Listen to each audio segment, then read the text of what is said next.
साथियों, स्वागत है आप सभी का फिर से एक बार। समझना है आप लोगों को कि क्यों चमकती है आकाशीय बिजली। आकाशीय बिजली चमकने का जो कंसेप्ट है, इसे आज के सेशन में आप सीखने वाले हैं। और आज के सेशन में यह जानकारी क्यों दी जा रही है, क्योंकि हाल ही में जुलाई के अभी कुछ 2-3 दिन पहले 11 जुलाई को उत्तर भारत में हुई बारिश के चलते लगभग 70 लोगों की जान आकाशीय बिजली कड़कने से चली गई।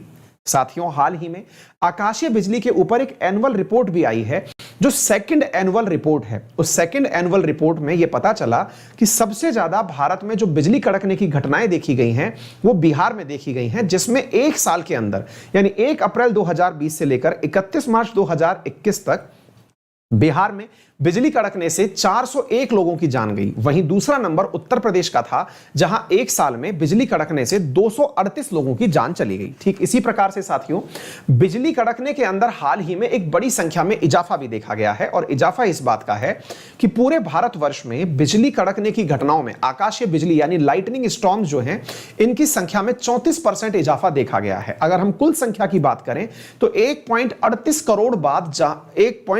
करोड़ बार अगर वर्ष 2019-20 में बिजली कड़की थी, तो इस बार 1.85 करोड़ बार जो है वो बिजली कड़की है। यानी लास्ट टाइम से इस बार 34% ज्यादा बार बिजली का कड़कना हुआ है, यानी कि लाइटनिंग स्टॉर्म हुआ है। सबसे ज्यादा भारत में बिजली कड़कने की घटनाएं जो हैं वो पंजाब प्रांत के अंदर देखी गई हैं। आइए साथियों, चर्चा करते हैं इन सारी बातों के बारे में। सबसे पहला सवाल बनता है कि आफ्टर ऑल बिजली चमकती क्यों है।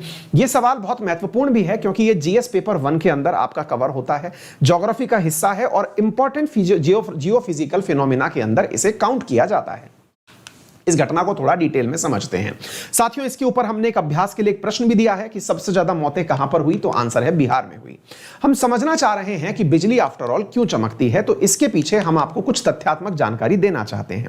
तथ्यात्मक जानकारी यह है कि बिजली चमकने की जो घटना है, यह असल में एक बहुत बड़े कारण के कारण होती है। और वो कारण क्या है कि बिजली बनते समय बिजली कैसे चमकती है, इसके लिए जरूरी यह है कि बादल कैसे बनते हैं हम ये समझें।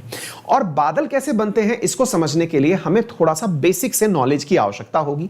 बेसिक नॉलेज यह है साथियों कि यदि मैं यह मानता हूं कि हम जिस जगह रहते हैं वो लैंड है, हम लैंड पर रह रहे हैं और हमारे पास में समुद्र है, हमारे पास में मतलब जैसे अर्थ जो है, अगर हम इंडिया की बात करें तो हम भारतीय प्रायद्वीप पर रह रहे हैं। और भारतीय प्रायद्वीप पर अगर हम रह रहे हैं तो ऐसी स्थिति में इसके चारों तरफ पानी है, अरब सागर है या हिंद महासागर है या फिर बंगाल की खाड़ी है। वहां पर सूरज के प्रकाश की वजह से पानी भाप बनकर के ऊपर की तरफ उठता है। एक तथ्यात्मक जानकारी यह है कि यदि आप धरती से 167 मीटर ऊंचाई पर चलेंगे तो 1 डिग्री सेंटीग्रेड कम हो जाता है। उसको इस तरह से समझिए कि अगर आप हिमालय 9000 मीटर की ऊंचाई पर जा रहे हैं तो हिसाब से अगर आप देखें तो आपको हर एक मतलब एक किलोमीटर पर अगर हम पकड़ के चलें तो 6 डिग्री सेंटीग्रेड टेम्परेचर कम होता है। तो आप अंदाजा लगा लीजिए कि हिमालय पर किस प्रकार से समुद्री सतह की तुलना में माइनस में टेम्परेचर मिलता होगा। यह एक जनरल कैलकुलेशन मैंने आपको बता दी। चूंकि हिमालय एक पर्वत है और हिमालय पर्वत की अगर ऊंचाई को हमने पकड़ के चला तो हमें लगा कि हिमालय पर्वत पर हो सकता है -30 डिग्री सेंटीग्रेड तक पहुंचता हो, यदि समुद्र की सतह का तापमान 20 डिग्री सेंटीग्रेड है। हम मान के चल रहे हैं एक रफ कैलकुलेशन से, हम मान के चल रहे हैं कि इसकी जो मतलब लंबाई है हिमालय की वो 9 किलोमीटर है ना। मतलब एकदम मैं राउंड फिगर लेके चल रहा हूं, तथ्यों में ना जाए। 8848.86 मैं वो नहीं बताना चाह रहा हूं, मैं एकदम आपको लॉजिक के साथ चलने की कोशिश कर रहा हूं।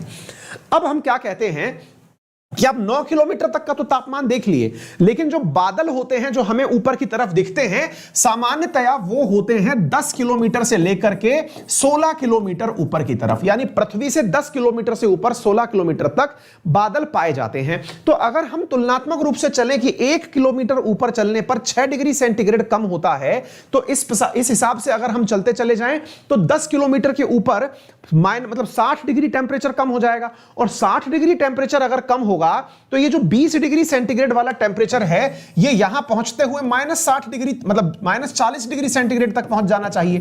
फिर आप में से कईयों के सवाल बनेगा, ऐसे तो सर बादल ना होकर के वो तो बर्फ होगी, वो बादल थोड़ी होंगे। सच्चाई भी यही है, जो आपको दिख रही है सामान्यतया वो बादल नहीं बर्फ है जो आपको तैरती हुई दिख रही है।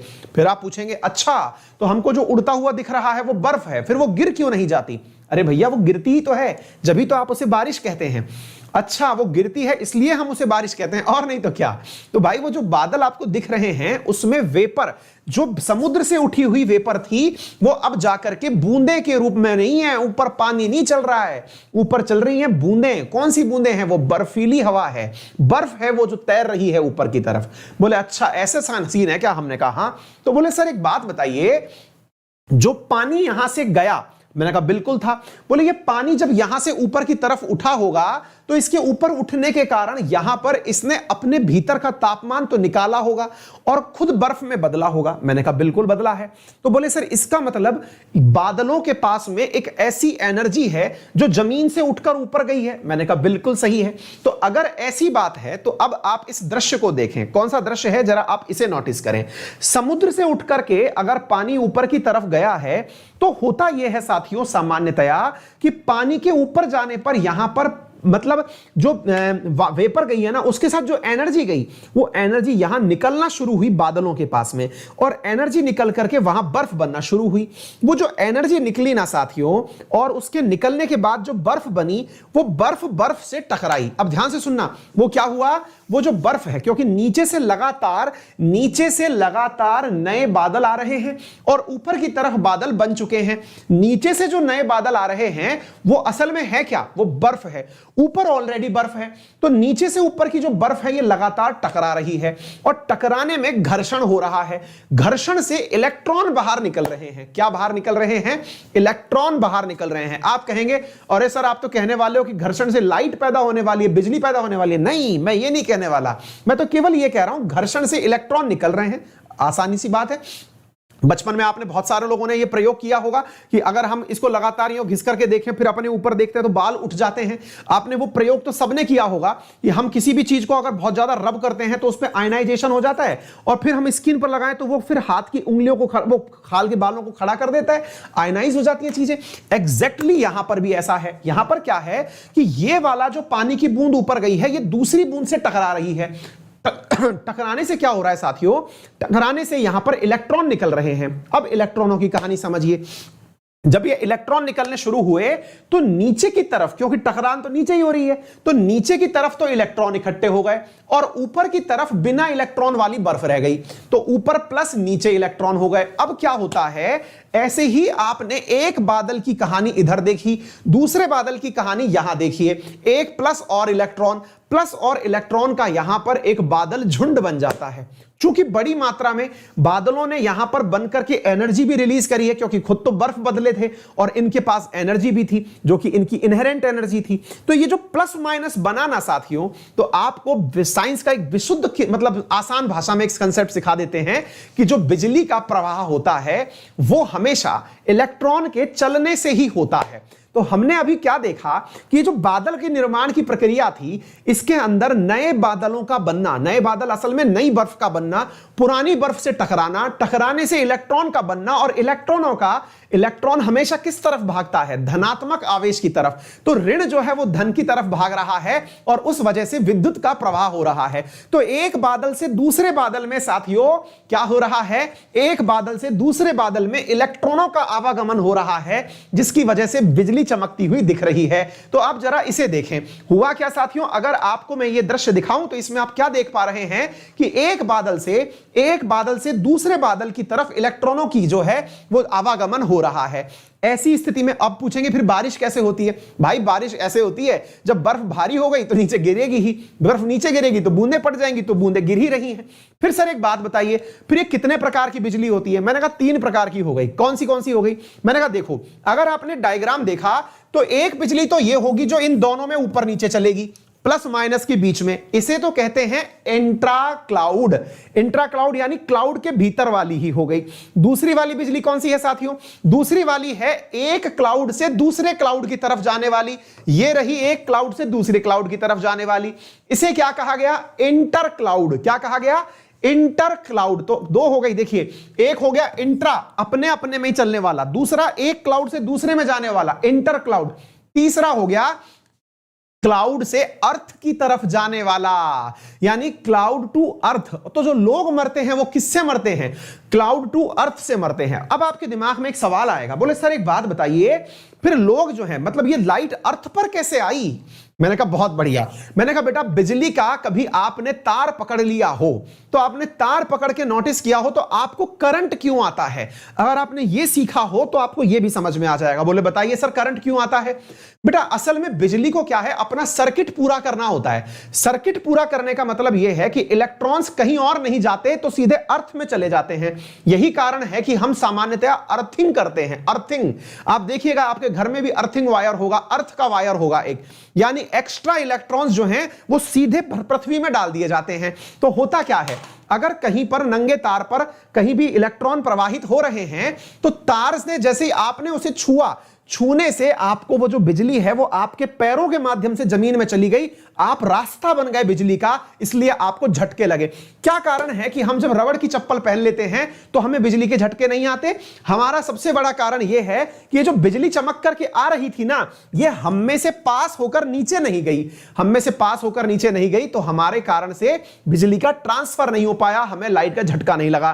फिर आप पूछेंगे, कई बार आपने देखा होगा कि कबूतर जो है वो बिजली के तार पर बैठा होता है, उसे कुछ नहीं होता। हम सोचते हैं यार कबूतर में गजब चीज लगी हुई है कि इसको कुछ नहीं होता। हां ये सही है कि उसके पैरों में इंसुलेटर लगा हुआ है, सूखी डेड स्किन है जिसमें इलेक्ट्रॉन का प्रवाह नहीं होगा, लेकिन फिर भी एक बंदर जो है वो कई बार तार पर लटक जाता है, उसे कुछ नहीं होता, उसको कोई नहीं कहता कि अरे मत झूले मर जाएगा।